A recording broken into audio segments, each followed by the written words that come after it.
The sun filtered through the dense canopy, casting dappled patterns on the earth. Birds sang in harmonious melodies, their voices blending with the rustle of leaves. A gentle breeze carried the fragrance of wildflowers, filling the grove with serenity.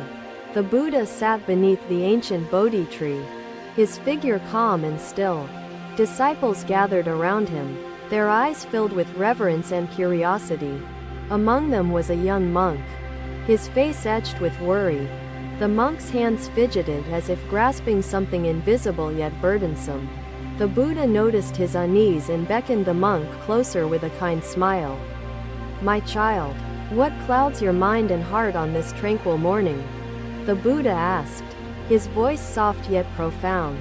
The monk hesitated, his gaze lowering to the ground as if ashamed to meet the Buddha's eyes. "Blessed One," the monk began, his voice trembling, "my thoughts are a tempest, they rage and refuse to settle, leaving me restless." The Buddha regarded him with compassion, his eyes as steady as the still waters of a calm lake. "Imagine," the Buddha said, "a pond struck by stones, its surface disturbed, unable to reflect the sky." He paused, allowing the image to take root in the minds of his disciples. "Now imagine the same pond when untouched, its waters clear, mirroring the heavens above. The mind is much like this pond." The young monk nodded slowly, his brow furrowed as he considered the Buddha's words. The other disciples listened intently, their focus unwavering. "To bring peace to the pond, do we chase after every stone thrown into it?" the Buddha continued. "No, we let it be, allowing time and stillness to restore its clarity." The monk's expression softened, a flicker of understanding glimmering in his eyes. The Buddha gestured for everyone to sit comfortably, their bodies relaxed yet alert. "Close your eyes," the Buddha instructed, "and turn your attention to the breath, the gentle rhythm of life itself." The grove grew silent as the disciples followed the Buddha's guidance. "Feel the air as it enters through your nostrils. Cool and crisp," the Buddha said. "Notice it as it leaves. Warm and light, carrying away the burdens of your mind." The Buddha's voice was a soothing current, guiding them deeper into awareness. "Do not judge the breath, whether it is shallow or deep. Simply observe it, as one watches the dance of leaves in the wind." The young monk's breathing slowed, his chest rising and falling in a steady cadence. The lines of worry on his face began to ease. "The breath," the Buddha continued, "anchors us in the present moment, where neither the shadows of the past nor fears of the future dwell." He opened his eyes, his gaze sweeping over the assembly. "Can you feel it now? This quiet stillness within?" A disciple raised his hand hesitantly, his voice curious. "Blessed One, what if the mind wanders, like a bird flitting from branch to branch?" The Buddha's smile deepened, serene and knowing. "Ah, the wandering mind," he said, "a companion we all share. When it strays, do not scold it. Gently guide it back, as a shepherd leads a wayward lamb. Each return is an act of mindfulness, a step toward tranquility." The disciples nodded, their breathing synchronized, a collective rhythm of life in the grove. The Buddha leaned forward slightly, his voice taking on a storytelling cadence. "Let me tell you of a farmer," he began, "who labored tirelessly in his fields, burdened by worry and toil." The disciples listened, their attention rapt, as the Buddha wove his tale. One day, the farmer met a monk who asked, "Why do you carry so many burdens?" The farmer replied, "Because I must." The monk then said, "If you set them down, even for a moment, would the world cease to turn?" The Buddha paused, letting the question linger in the air like the scent of blossoms. The farmer realized he could rest, even if only for a breath, and the earth would continue its course. The young monk opened his eyes, a newfound calm evident in his demeanor. "Blessed One," he said, his voice steady, "the breath truly is a refuge, a place of peace amid the storm." The Buddha nodded, his expression one of quiet pride and infinite kindness. "Yes, my child," he said, "and this refuge is always within you, waiting to be discovered." He turned to the assembly, his voice carrying a gentle urgency. "Remember this: the breath is your tether to the present, your sanctuary from the chaos of the mind." The disciples sat in silence, the weight of the Buddha's words sinking into their hearts like seeds into fertile soil. A bird alighted on a nearby branch, its song piercing the stillness, a reminder of life's ceaseless flow. The Buddha rose gracefully, his movements as fluid as a river's current. "Let us walk now," he said, "and carry this awareness with us." Step by step, the disciples followed, their footsteps soft on the forest floor, their minds attuned to the rhythm of their breath. The grove seemed to breathe with them, a living embodiment of the Buddha's teachings. As they walked, the Buddha's voice rang out, weaving wisdom into the tapestry of their journey. "Life is but a series of moments," he said, "each one an opportunity to awaken to the truth."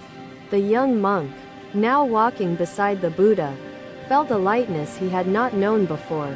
"Blessed One," he asked, "is this awareness the path to enlightenment?" The Buddha glanced at him, his eyes sparkling with gentle humor. "Awareness is the key that unlocks the door," he said, "but it is your steps that carry you through." The sun began to set, its golden light filtering through the trees, painting the grove in hues of amber and crimson. The disciples returned to their resting place, their hearts filled with gratitude and resolve. The Buddha sat once more beneath the Bodhi tree, his presence a beacon of peace in the gathering dusk. The young monk approached him, bowing deeply, his voice steady and clear. "Thank you, Blessed One," he said. "I will carry this lesson in my breath, my heart, and my steps." The Buddha inclined his head, his smile as warm as the fading sun. "Go forth, my child," he said, "and may each breath lead you closer to the truth." The grove fell into a serene silence, the only sound the soft rustle of leaves and the distant call of an owl. The disciples settled for the night, their minds quiet, their hearts at peace, and the Buddha, the Enlightened One, sat beneath the stars, a silent guardian of the teachings that would guide generations to come. Another day, another sun rising above the distant hills, its rays embracing the grove where the Buddha often taught. Disciples gathered beneath the shade of the banyan tree, their hearts eager to absorb the wisdom of the Blessed One. Among them sat an elder monk, his face troubled, lined with years of contemplation and pain. The Buddha noticed the monk's distress and approached him with a gentle smile, his presence a balm for the soul. "Bhikkhu," the Buddha said softly, "your eyes speak of burdens unspoken. What sorrows weigh upon you this morning?" The elder monk hesitated, his voice trembling as he replied, "Blessed One, I hold resentment toward a brother who has wronged me deeply." The Buddha inclined his head, his gaze steady as he listened. "This resentment burns within me, consuming my peace and clouding my thoughts." The Buddha picked up a small pebble from the ground and held it out in his open palm. "Bhikkhu," he began, "imagine this pebble as your resentment. Hold it tightly and tell me how it feels." The elder monk obeyed, clenching the pebble tightly in his fist. "Blessed One," he said, his voice strained, "it pains my hand. The longer I hold it, the more it hurts." The Buddha nodded, his expression serene yet filled with compassion. "To hold on to anger is to suffer, not because of the wrong committed, but because of the burden you carry." He let the pebble fall from his hand, its descent quiet and deliberate. "Release it, and you free yourself. Bhikkhu, forgiveness is not for the one who wronged you but for your own liberation." The elder monk's hand loosened, and the pebble slipped from his grasp, landing softly on the earth. Tears glistened in his eyes as he looked to the Buddha.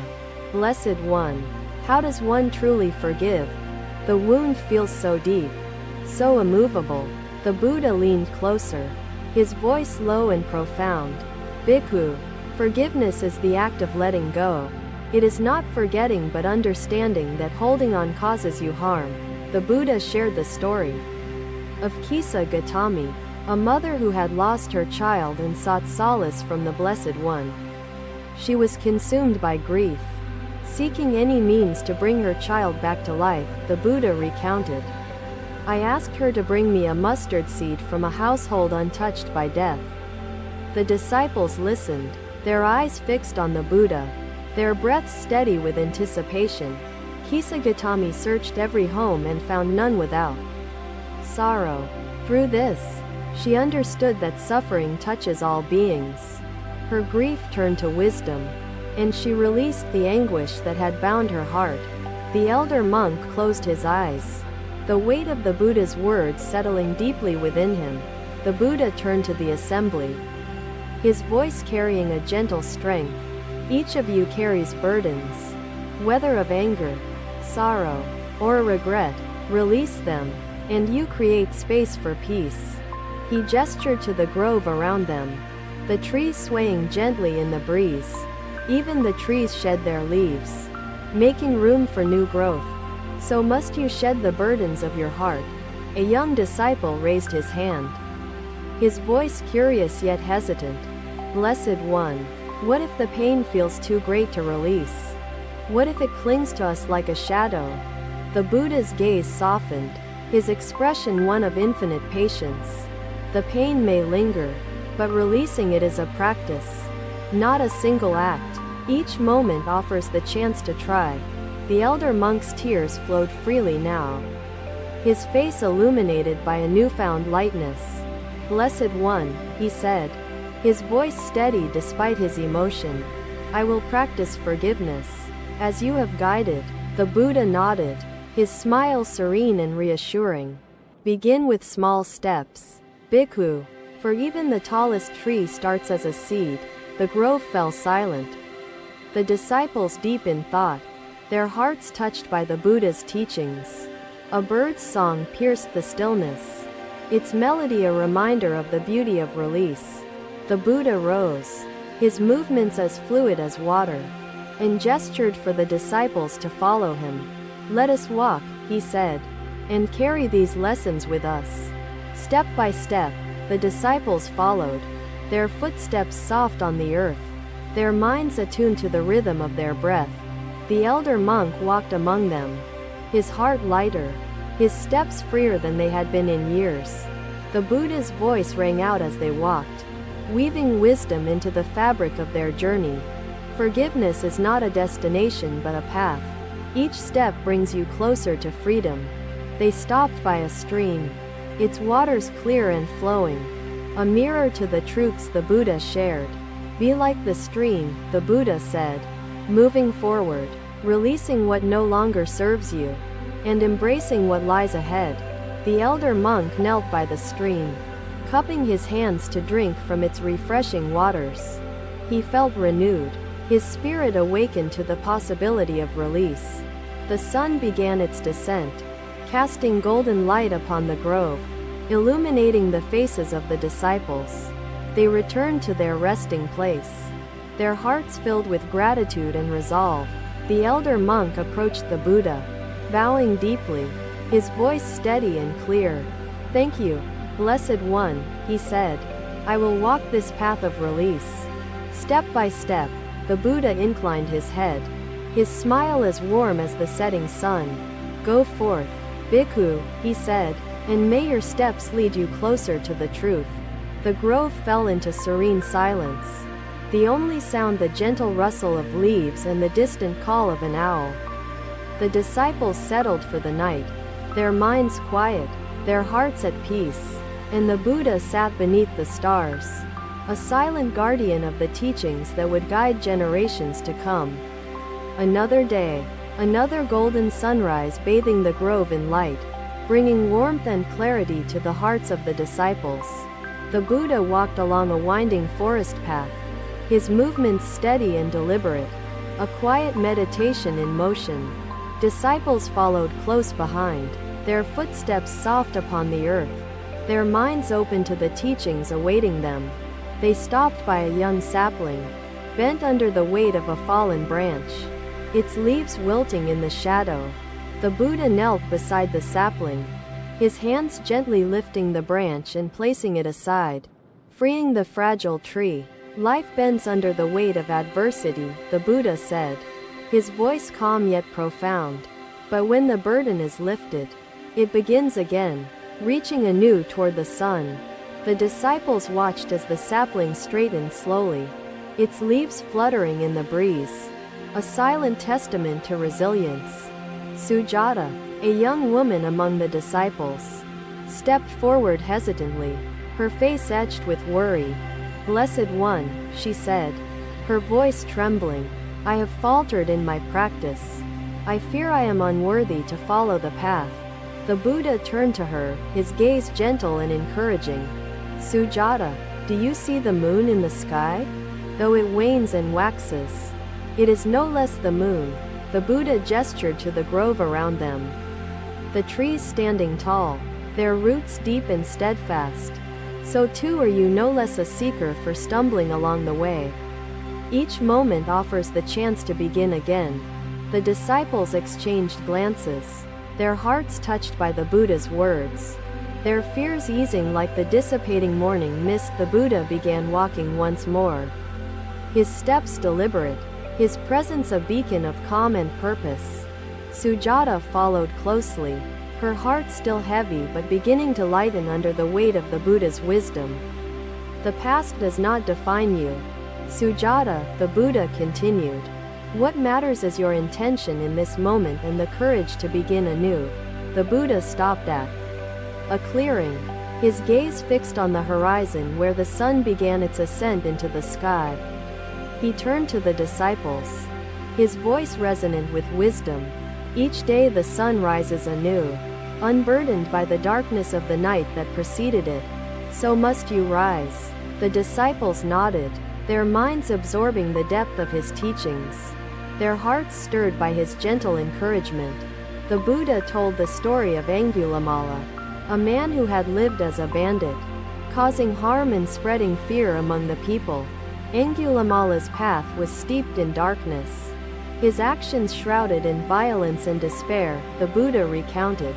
Yet upon hearing the Dharma, he abandoned his past and walked the noble path. The disciples listened intently, the story unfolding like the petals of a flower opening to the sun.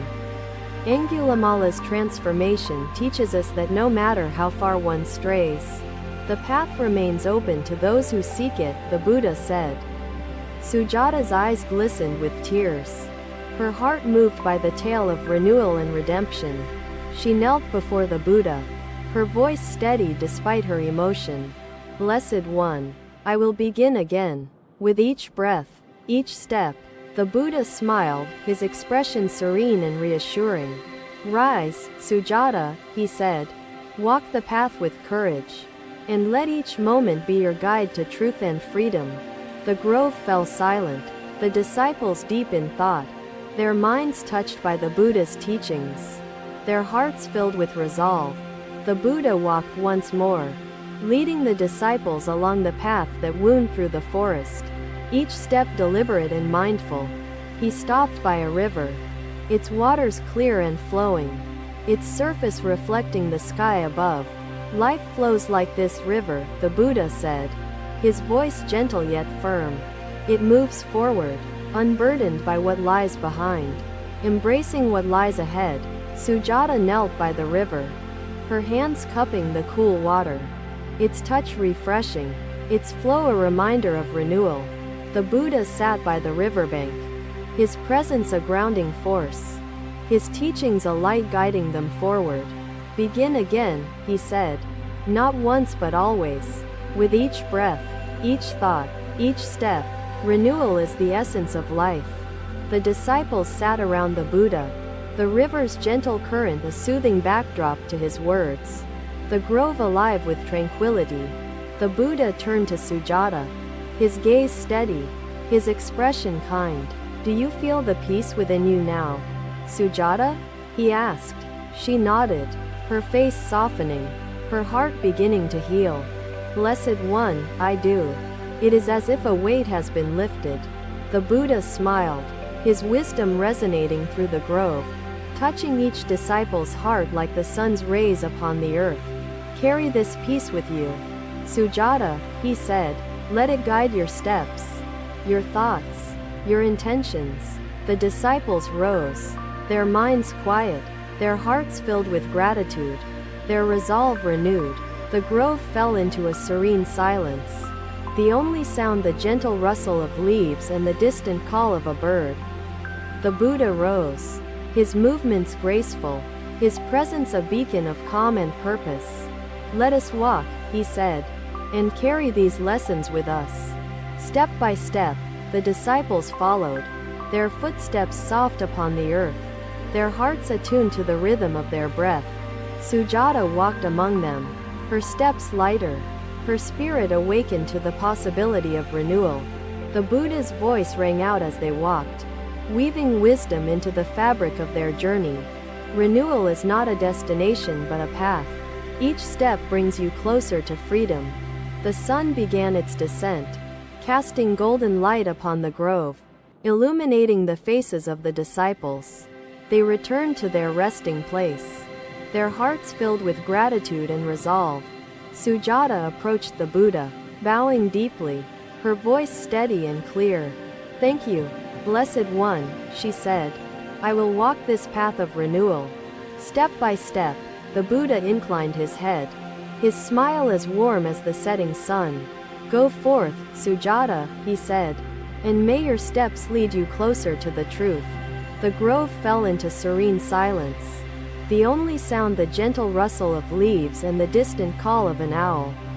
The disciples settled for the night, their minds quiet, their hearts at peace, and the Buddha sat beneath the stars, a silent guardian of the teachings that would guide generations to come. Thank you for watching. Buddha's teachings are always with you. Subscribe to our channel and we will see you in the next video.